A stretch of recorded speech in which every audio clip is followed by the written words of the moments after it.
Hello everyone, thank you for joining our Stoics and Business webinar hosted by Aurelius Foundation founder Justin Stead and our guest today, Joe Eastin, CEO of ISN Global.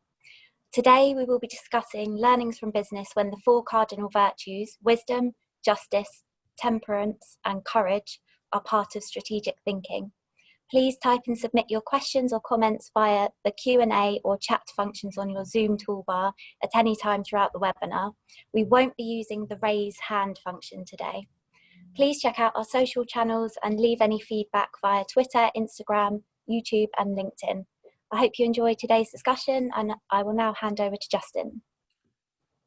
Good afternoon, everyone. Thank you, Holly. We're very pleased to have this webinar again this afternoon. And with great pleasure, it's a delight to introduce Joe Eastin, who's been a longtime friend, confidant, partner, and supporter throughout my life, and is also a founding partner in the Aurelius Foundation as well. Why today is very important to us is because as the foundation continues to grow and build momentum in different strains of its endeavors, this series of Stoics in Business is a very important part of the Foundation's mission and work over the next years. So to have Joe as the first participant on this business platform of the Foundation is greatly appreciated. And just to remind everyone before I introduce Joe is that, these are our objectives and goals as a foundation, sharing the principles of Stoicism, the considerations of those principles, particularly focused on young people as they're going through their journey through life and in particular entering the business world. And additionally, you've seen some of the things in the work and the initiatives that the foundation is focused on around seminars and days that we've had thus far. We're building this mentorship program and that's going to continue to grow over the next periods. And there'll be more about that in the next webinar. We're building the digital library as mentioned, and we are participating, and as things continue over the next years, you will see in the Foundation's accounts and so forth that we are donating financial funds to various charities around the world, which has already started. And we look forward to sharing with you some of those donations that we believe back and support Stoic initiatives. So really, tying back in today, what we're trying to do to build this business engagement for Stoics, this is what we're focusing on. And it's in the second point on this slide is developing soft skill development for young people entering the business world for the first time. It may come up in today's conversation. Joe has the Eastin Center at Oklahoma State University. And that is a primary objective for that center as well, which the Aurelius Foundation will look to support. And then finally today is really, this is why this conversation is very important.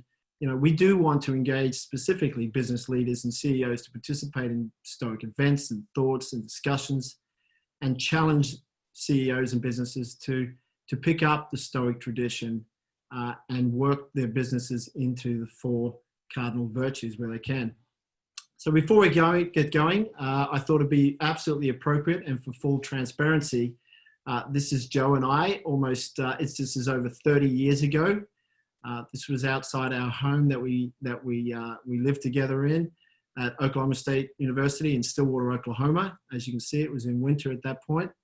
And we were a little bit skinnier and we were just starting on our life, about to graduate at that point. So that's where our relationship started. That's where our partnership, and it's been one of the great foundations of my life throughout the last 30 years. But it all started way back meeting as a freshman and sophomore at Oklahoma State University all those years ago. And Oklahoma State's been a great support for both of us, not only then, but now as well.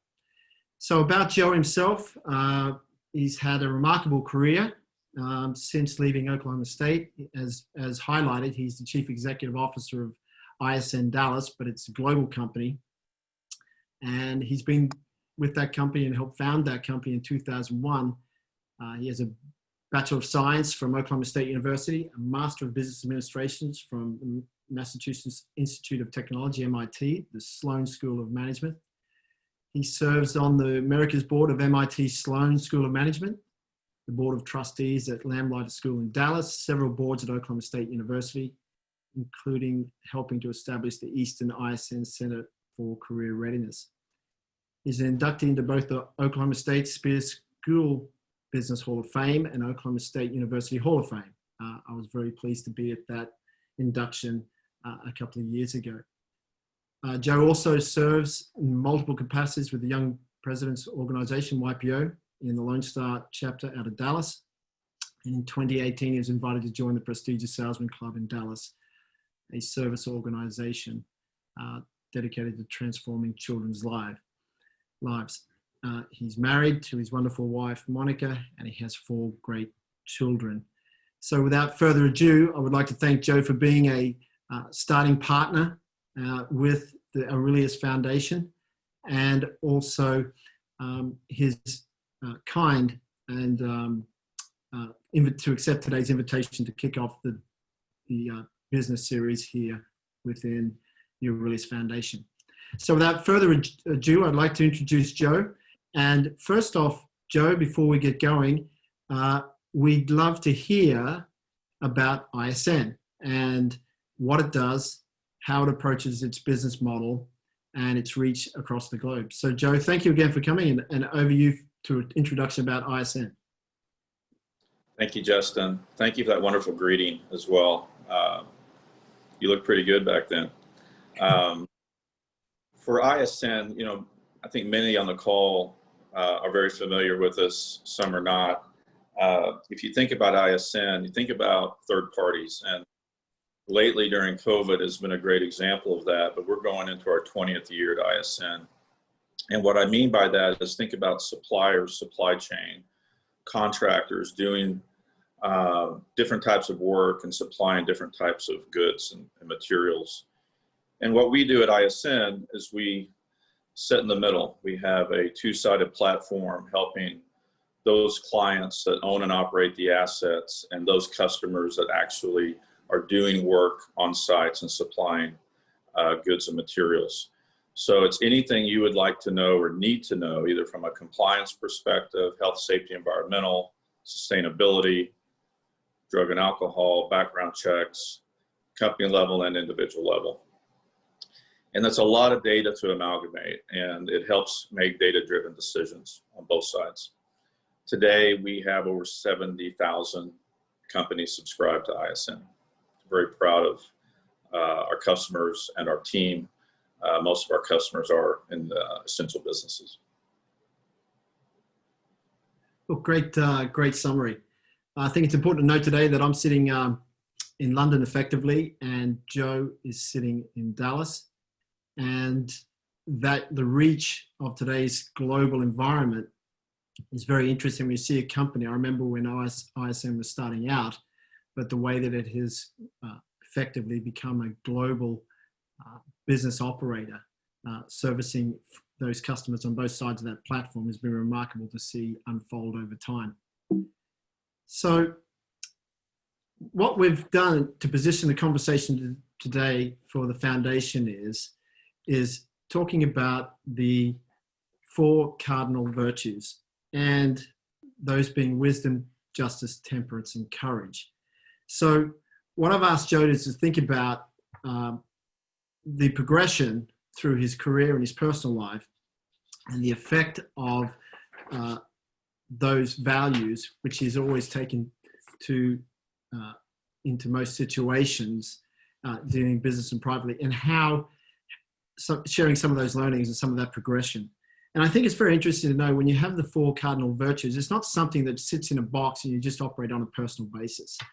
I think the way that Joe's been able to operate his life has been to take those values and conduct himself as an individual, but then also extend those values into his professional life. And they don't sit, separately. As a Stoic and an aspiring Stoics, you're always looking to execute the values and those virtues in everything that we do. So on each of these slides here, I wanted to just share very quickly. You would see the wisdom, and what is it?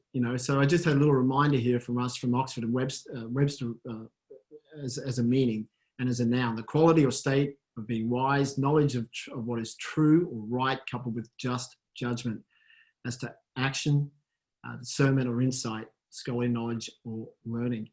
And Seneca talks about the development of wisdom as follows: a gem cannot be polished without friction, nor a man perfected without trials. And I think wisdom is developed over time.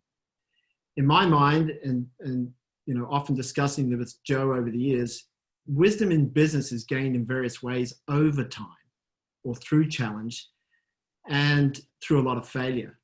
So, Joe, this first question is, how would you describe your professional journey of gaining wisdom through the ISN growth story and some examples of these learnings? Justin, it's, lifelong learning, right? If you think about lifelong learning, and it doesn't matter how old you are or where you are in your career, if that is one of your cornerstones, I think you're always headed in the right direction. For us, you and I, as we've talked, we left university, we took, jobs that we learned, and we left and went to a different job and a different career path. And when I think about ISN in particular, what we've done, not only myself, I think, but our leadership has taken those examples of previous careers. And what did we like? What did we not like? There's a lot of things when we started the company, being fiscally conservative, having some patience, yet urgency. One thing we learned early is ask early and often with our customers. I mean, we talk a lot about innovation, but it's, innovation, having learned over the years with different experiences, is not sitting in a room trying to come up with the next new idea. It's going out and conversing with your customers and asking the questions and getting your hands a bit dirty.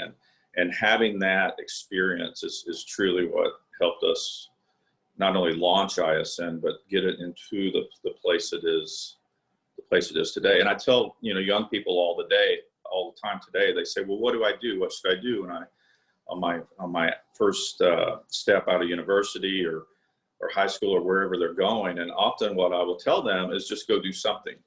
And I know that's a simple answer, but if you go get into the arena, you will learn. Look, I think you mentioned there's a couple of very key additional points that you've already mentioned, Joe, that are key to Stoics. One is being prudent and conservative, and not being wasteful. And especially when you're starting out a business, every penny counts. And I remember the early days when you were starting ISN, and you and Bill and so forth, you had to be very careful and you had to make the right decisions. So being prudent is something that the Stoics talk about. Patience, you referenced it there as well. And I really liked your one comment there, which Seneca himself talks a lot about in the letters to Lucilius, is this whole concept of continual learning. You're always learning, and you're always evaluating, and you're always trying to make it better. There must have been periods at different times, Joe, where the learnings that you were coming across, they could be quite significant at times. And I imagine even now, as you're getting to, continually to grow the company, it's in the hundreds of millions now in terms of turnover. Those learnings are somewhat different, but the spirit is still there about the whole business wanting to continue to improve and learn. It is. When we originally started, our primary target was the oil and gas business. And we are not exactly tied to the price of energy, but there is an indirect correlation. And over the years, we've seen that energy business fluctuate. But when we started, oil was $17 a barrel, not a big number. And so when we've lived through those ups and downs, when some of our employees would get, worried, I would go back and tell the stories.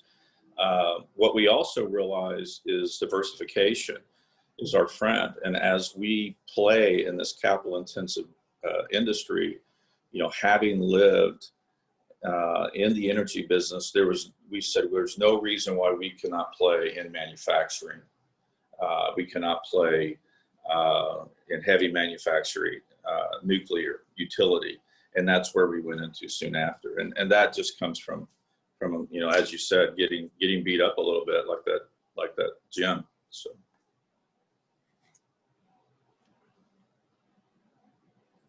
Joe, on your more personal journey, as the company's grown, I've felt that at times in my own business experience. How do you feel that as the company is growing, your personal growth along gaining wisdom or hoping you're gaining wisdom? How would they go line? Are they linear together? How would you describe that? Yeah, absolutely, Justin. You know, if you look back, it's amazing. You almost forget what you've learned because it's coming at you at such a rapid pace. But no doubt, I mean, the friends that you meet, the business acquaintances, the situations that you're in, the decision making that you're put into, you know, or doing nothing is a decision as well. But those are things that have helped not only me personally, but I feel, you know, with my family, my wife, my children, my good friends as well. And you have to be careful though, because you still have to be prudent. You still have to be patient, not to try to overdo it and impact when you don't need to be impacting, because you do gather a lot of information, but it helps you think about things. A lot of times I would think, you know, back even recent years about a reaction or how I would think about a situation with business or my small children. And if you fast forward and pretend you're 150 years old, those little situations seem very small. And those are the things that I've gotten to over the years. Yeah. Joe, I was going to ask you quickly again that we both went to Oklahoma State. We both graduated around the same time together. And then you were very entrepreneurial in the early years. You had starting out at Pitney Bowes, and then you got very entrepreneurial. And then interestingly enough, you know, well down the line, really, you went back to get your MBA at a very prestigious school at MIT. What was the thinking behind that? Continual learning, obviously one, but what was your thinking behind that?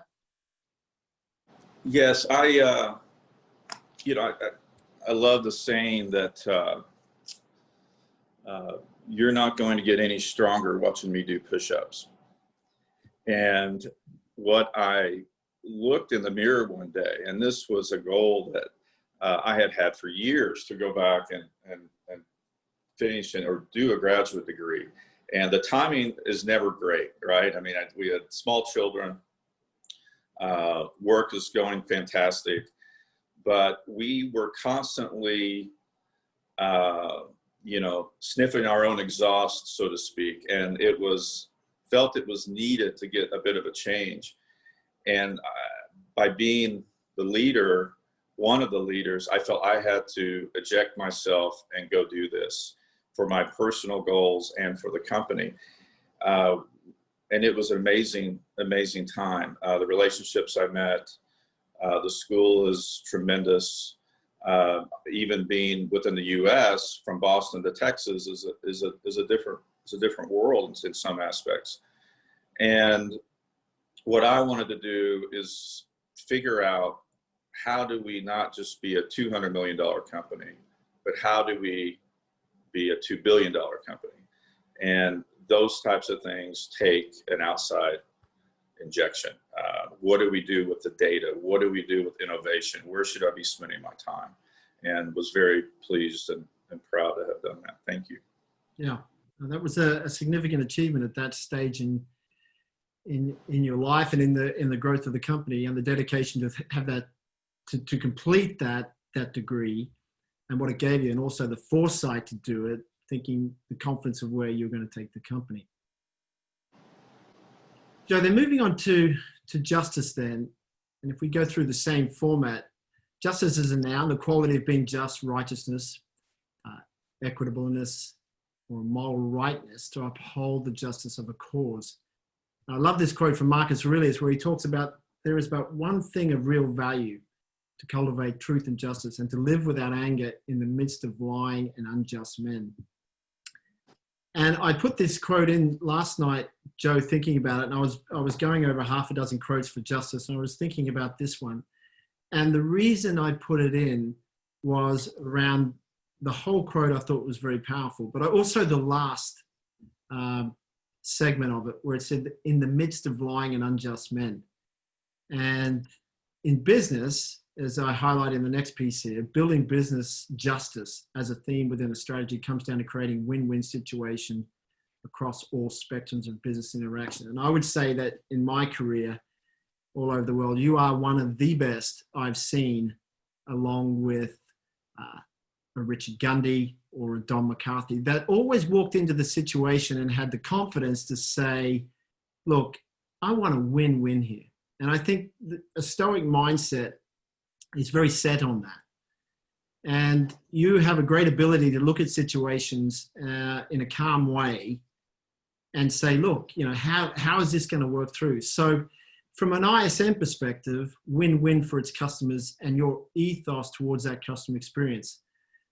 I'd love to hear your thoughts on that. Well, thank you, Justin. For us, our customers are treasures. And what I mean by that is obviously they make the world go around. We wouldn't be here without them.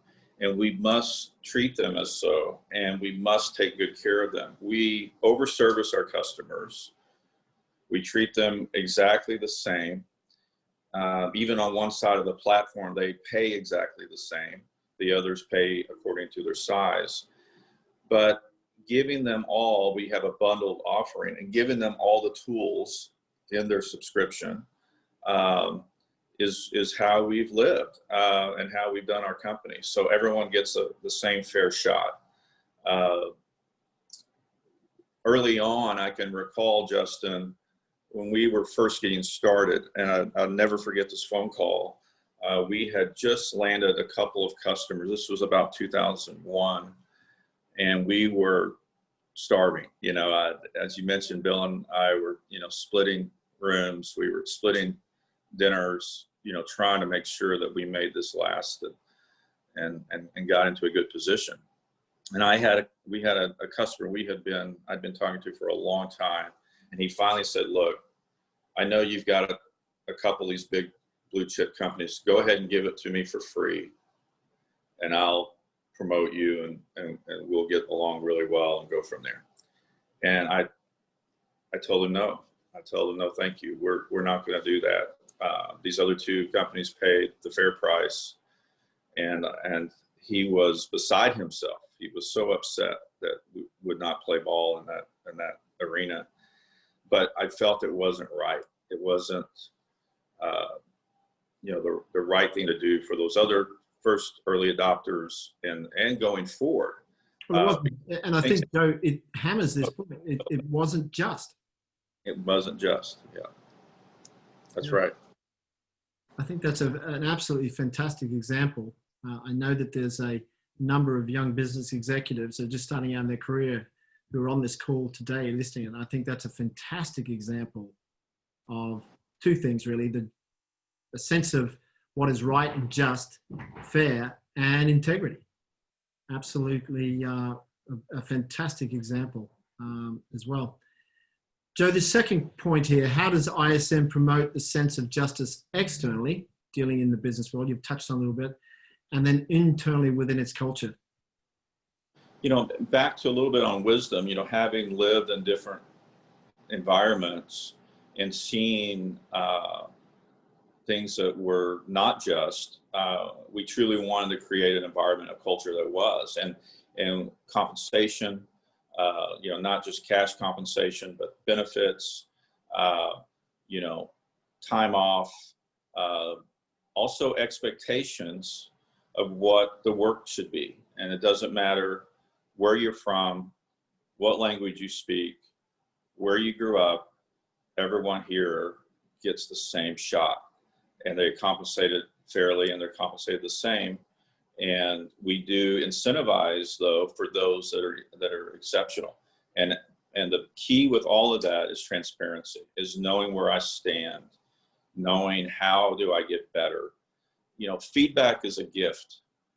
And if you can give that feedback, early and often to the employees, to all of them, then they will respond. But I think for me, that is probably one of our biggest advantages, is making sure that there's fairness and justice throughout our culture. I also want to mention to you one thing I think you've been exceedingly better and stronger at than myself over the years. And it really ties into this last segment of this quote from Marcus Aurelius, where to live without anger in the midst of lying and unjust men. It's been interesting over the years, particularly in certain cultures and traveling around. Sometimes there is a natural mistrust of business, and for obvious reasons. Businesses can be a force for good in the products and the services they provide, the employment, the taxes they pay, the engagement of employees. But business also has a concerning theme at times about cheating and stealing and all sorts. I've admired over the years that I tended to be a little bit more emotional, but you've always been much more even keeled and dealing with situations, and the ability to see through a situation that maybe someone is not telling quite the truth, or it's an unjust situation. You have a sense of calmness about that. Where do you think that comes from, and would you comment to that?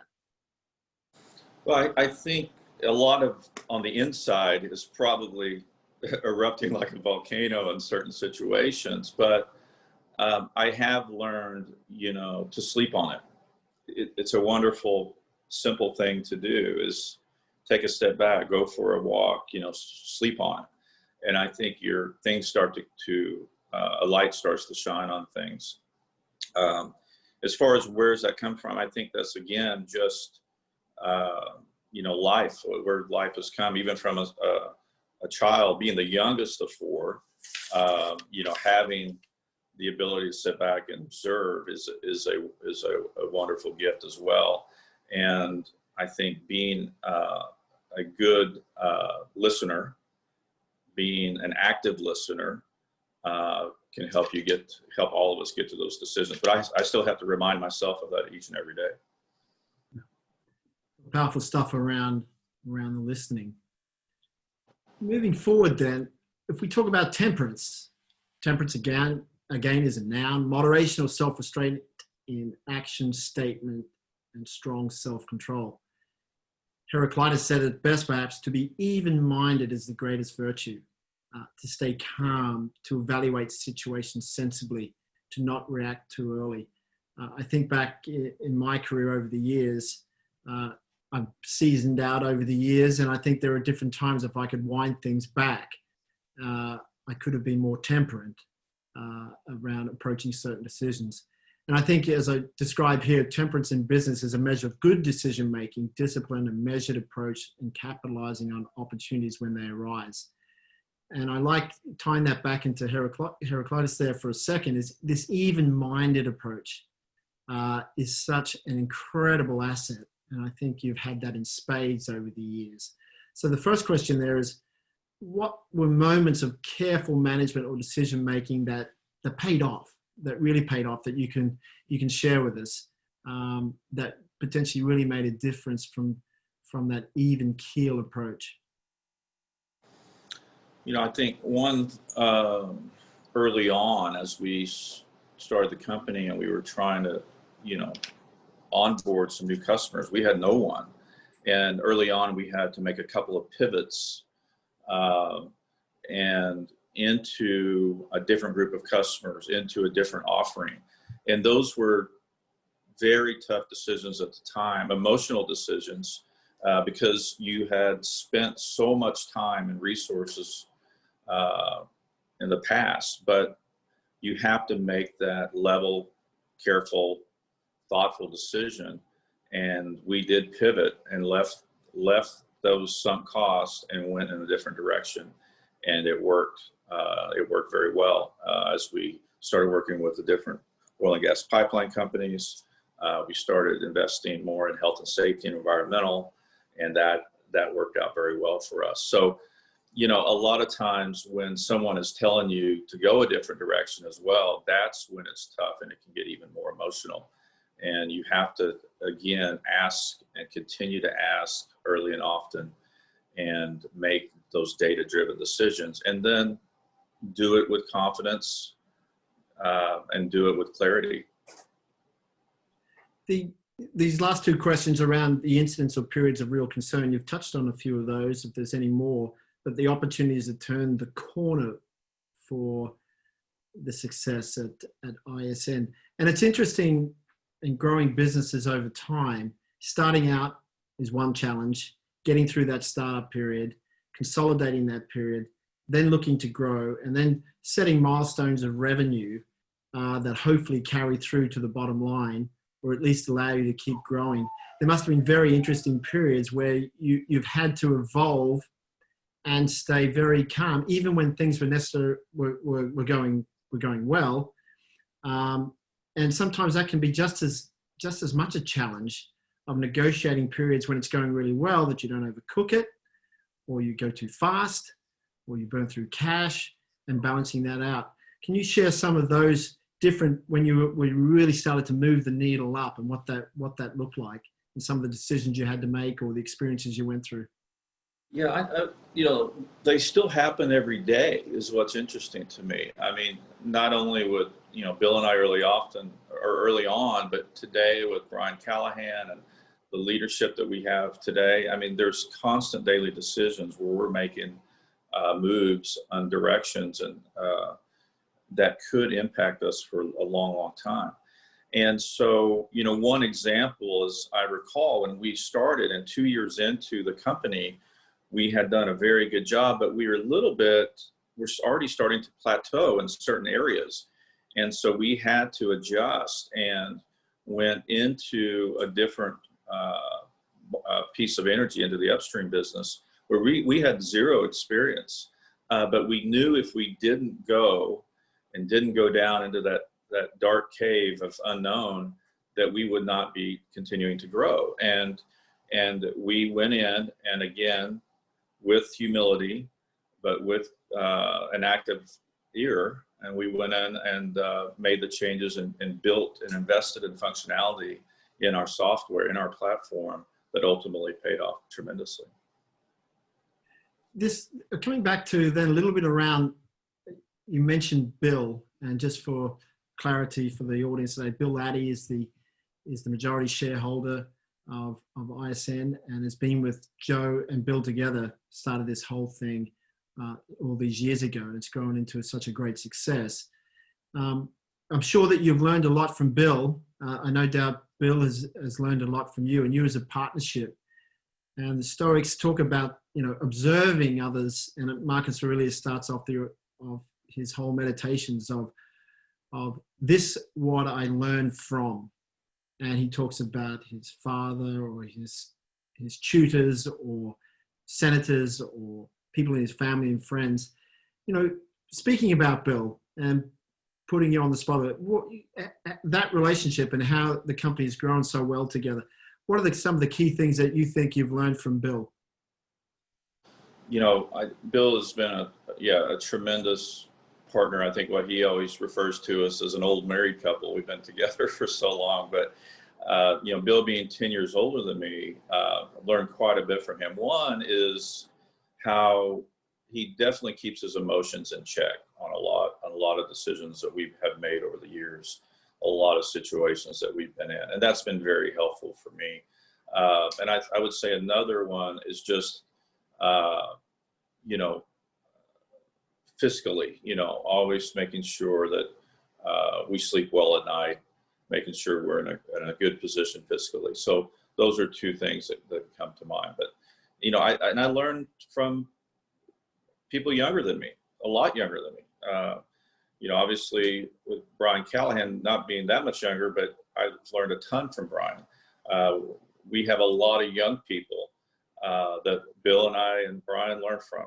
Our average age is probably 27, 28 years old in our company.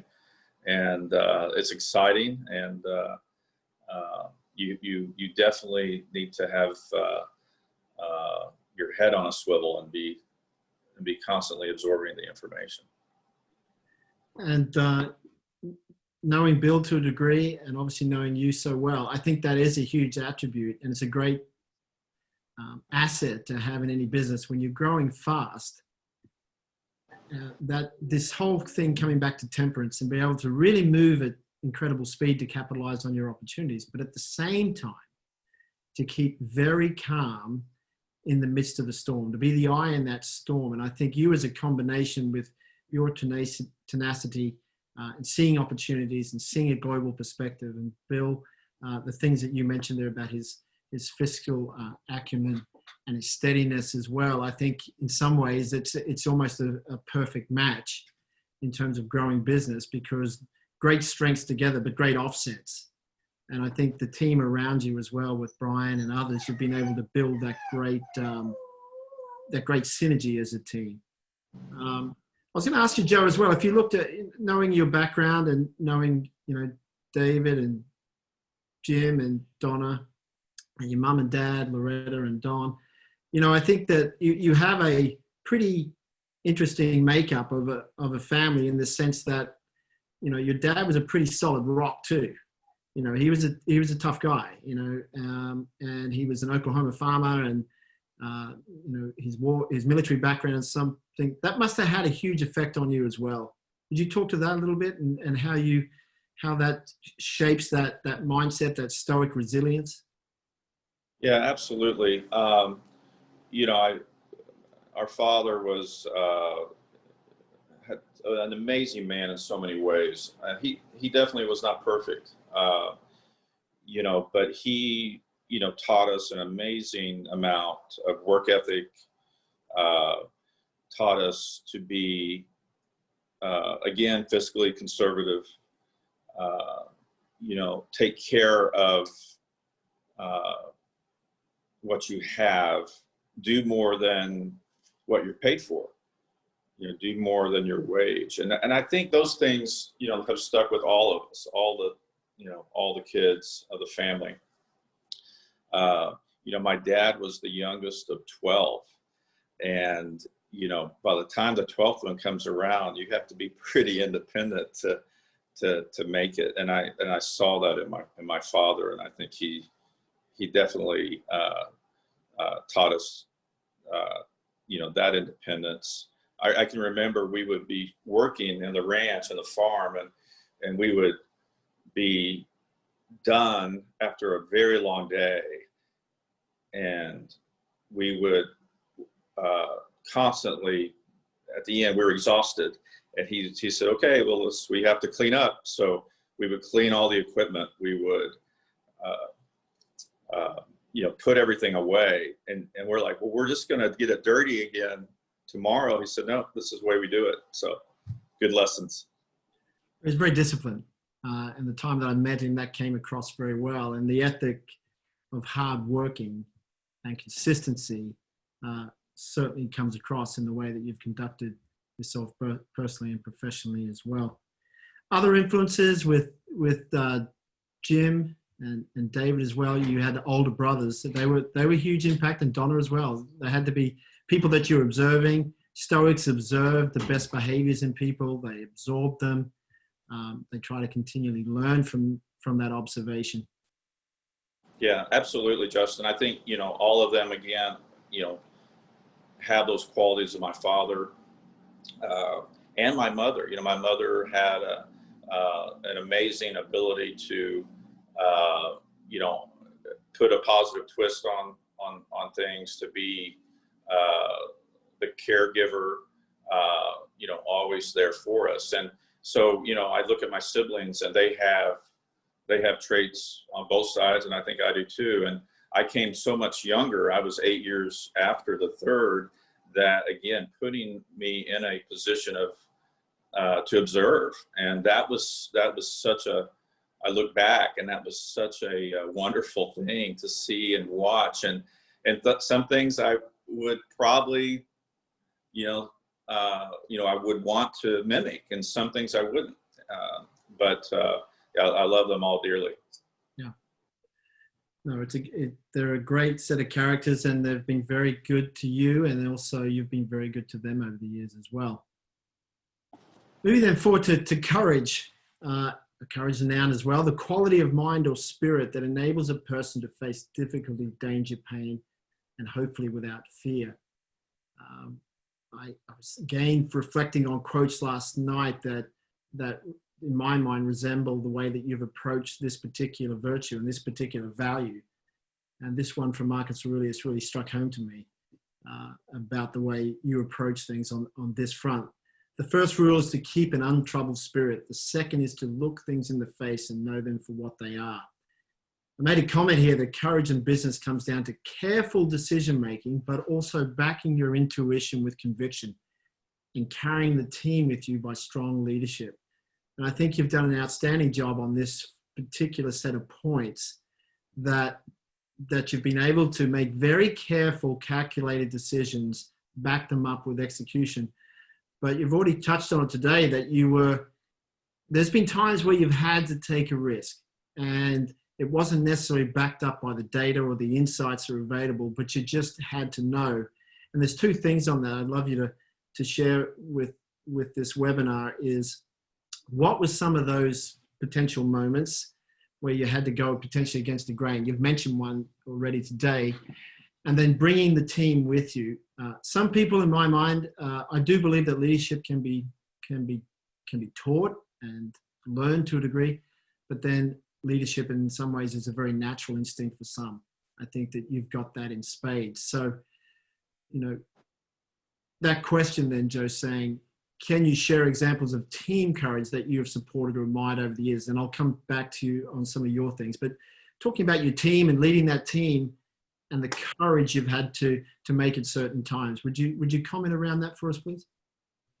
Well, it's a wonderful thing. I'm so proud of our team, and I look at what we've built, even our business model, where it's a subscription model, right? You pay an annual subscription to have access. Early on, those are hard.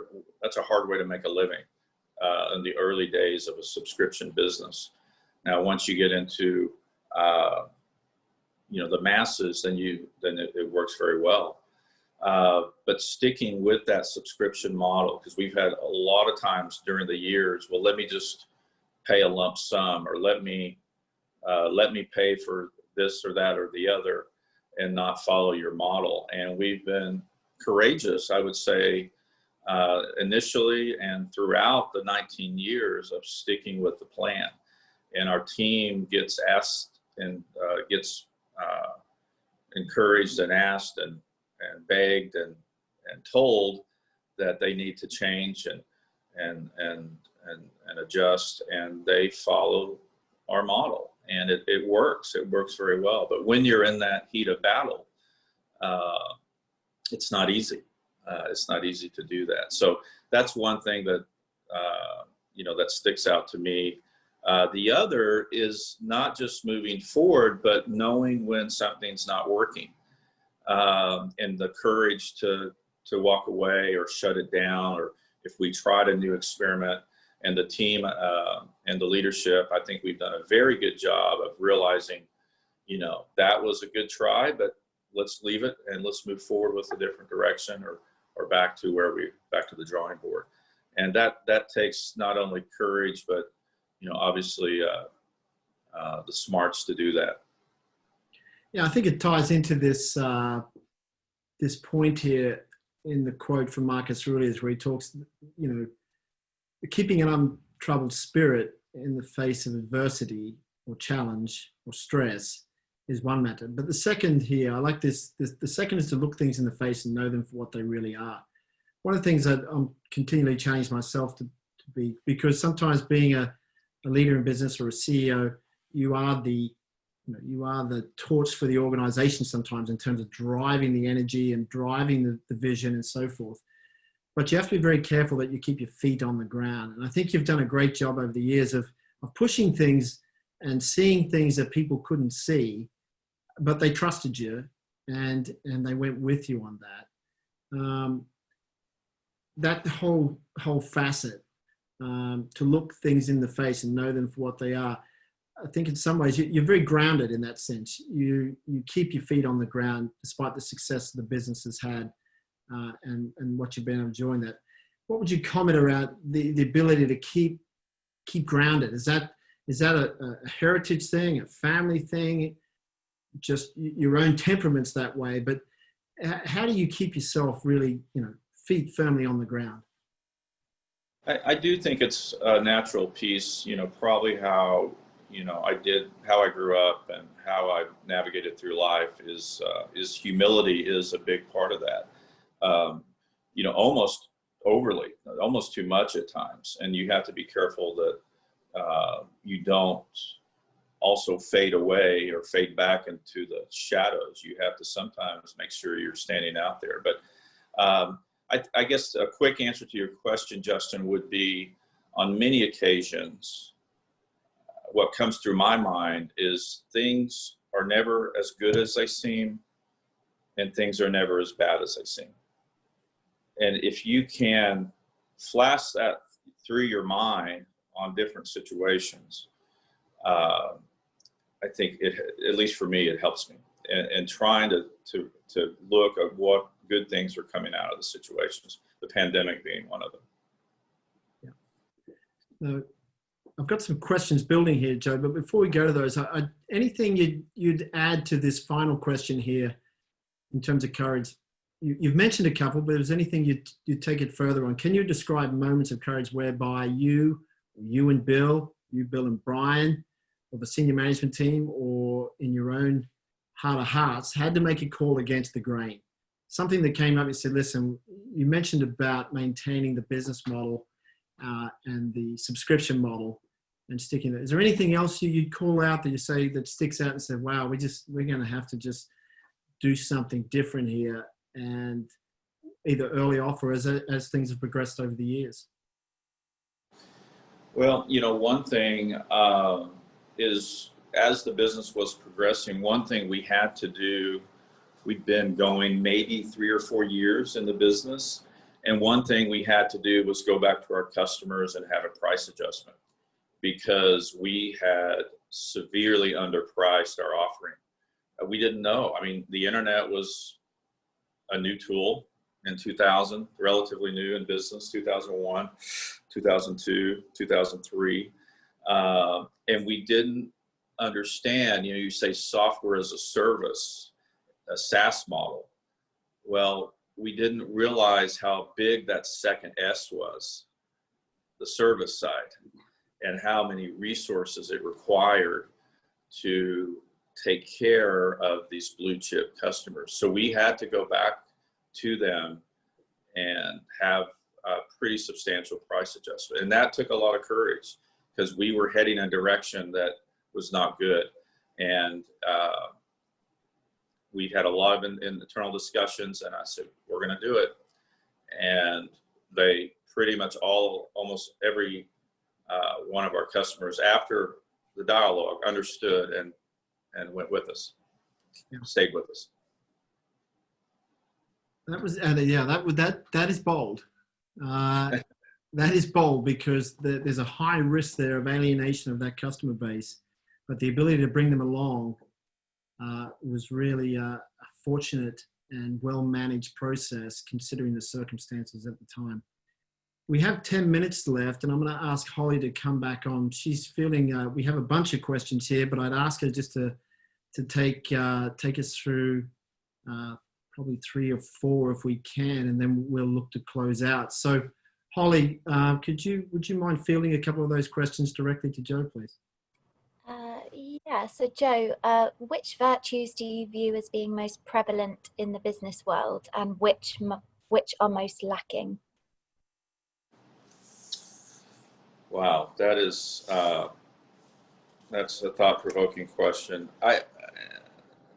I would say, for me, it's probably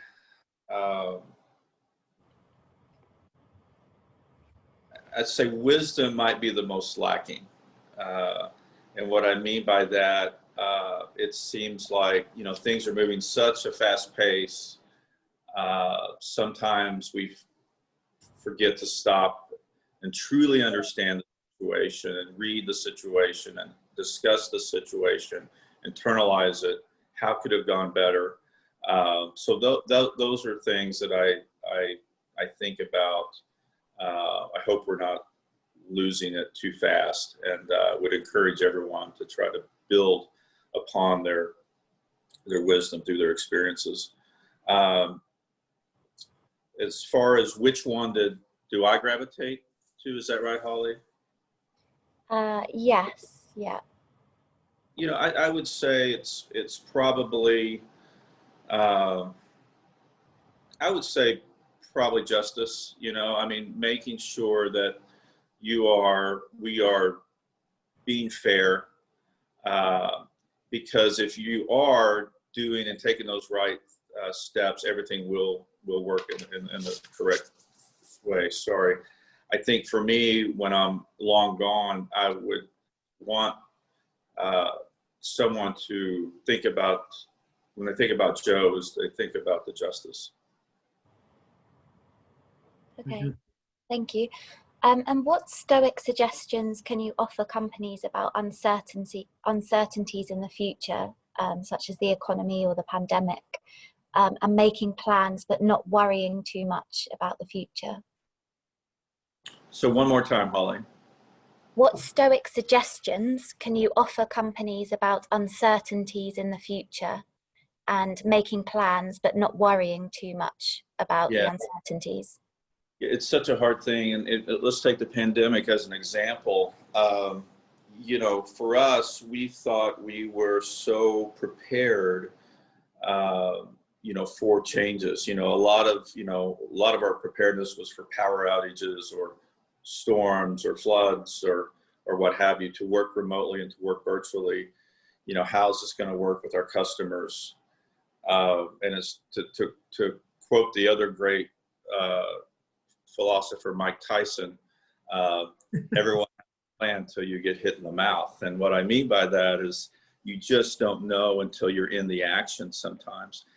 And when we went into this, there was a lot of concern, but our company, our employees relied on our training. We relied on our preparedness. We relied on what we knew. And I reminded our team, let's take control of what we can control. You know, we're not flying the plane on the pandemic, but we are flying the plane here, and let's take care of the things that we can. And I believe if you do that and you do focus on being better every day and focusing on what you're good at, it will navigate, and the winds will come back, and we'll get into the right direction. So I don't think Mike Tyson is that far adrift in a funny way on that particular point as a Stoic, because Marcus Aurelius does talk about in the Meditations of being ready in life, like as a wrestler and as a boxer, that at all times that your guard is ready, your hands are ready to adapt to the situation that you're entering into. So that being prepared and the preparedness of managing to a situation when you're in the situation or going to it. And it's also one of the great things that being a Stoic is the ability to move forward and accept that, look, and I think ISN has done an exceptional job of, look, we're going in this direction. These are the things we want to achieve and the growth we want to carry on building and delivering on, but also then mitigating for risk. You know, just the ability to say, look, if it goes wrong, we've got a backup plan here, and also thinking that through. And I think you've done that in spades with Bill at ISN, but also on your personal life as well. And I think that Stoic mindset of yes, being optimistic. And it's so funny, and I've mentioned this many times through the foundation. There's a lot of talk about Stoics being, you know, a bit dour or a bit negative, and it's really just not the case. Stoics go into a situation, they see it for what it is, they're very resilient, and mostly they're very happy people because they don't try to undo what is the inevitable.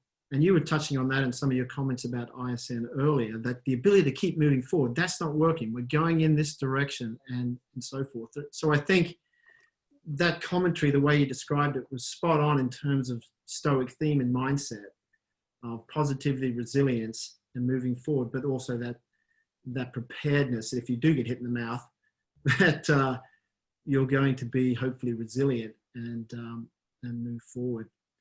So on that basis, I think we're almost at the end of a great session. I want to thank you, Joe, again for being with us and the ability to share that whole experience of ISN and your mindset. Is there any final comments, Joe, as a partner to the foundation, as a founder of the foundation, and as a great friend to me? Any final comments about your journey as a Stoic and within the ISN in the Stoic mindset? I just wanted to say, congratulations with the foundation. My wife Monica and I were talking about this the other day. We're proud to be involved.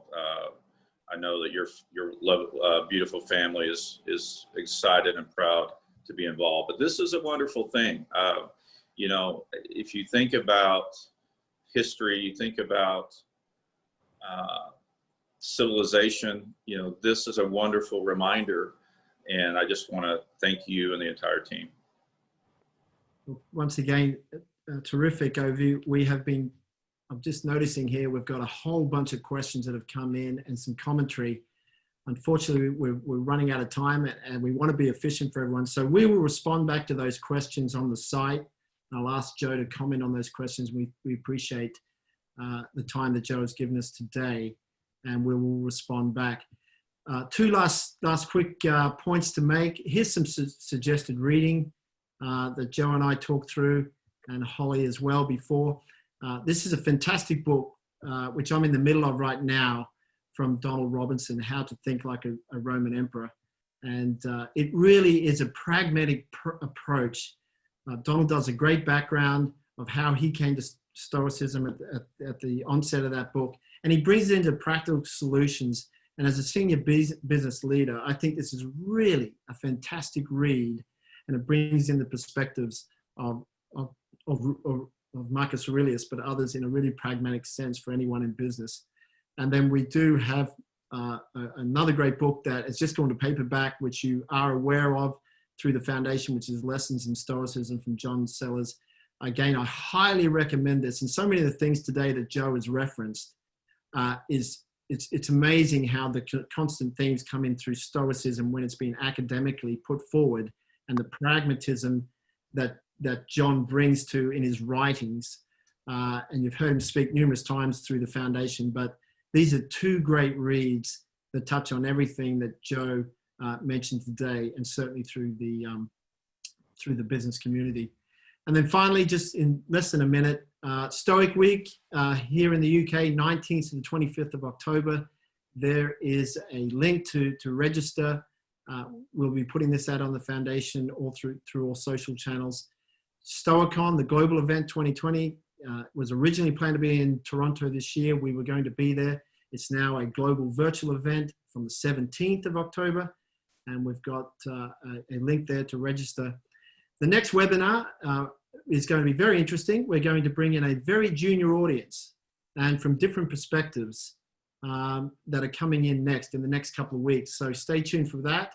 I think you'll be quite surprised of who we're bringing in and their vantage points and how they're starting on their Stoic journey.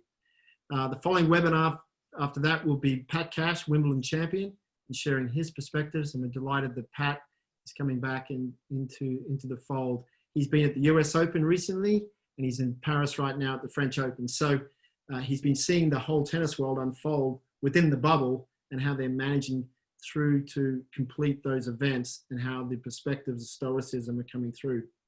And then the last comment is, we are planning as a foundation, Joe, myself, Guy, Pat, Holly, my wife Natalia, Chris Gill, John Sellers, we're starting to frame a potentially major event in Athens, subject to COVID restrictions, and how the world unfolds next year in September and October. There'll be more details on that coming, but we wanted to seed it with you today. But we're very excited about this event and going to the home of Stoic thought and its whole origination. So stay tuned for that. We did want to seed it with you today, and we look forward to giving you more details as that unfolds into the new year. So without further ado, once again, Joe, thanks so much. Fantastic insights today. And Holly, thanks as always for organizing today's event. And we look forward to seeing everyone in the next event soon on webinar. We look forward to the world coming alive again, where we can get together more often in a physical nature. And we'll leave it at that. So thanks again, everyone. Have a great evening.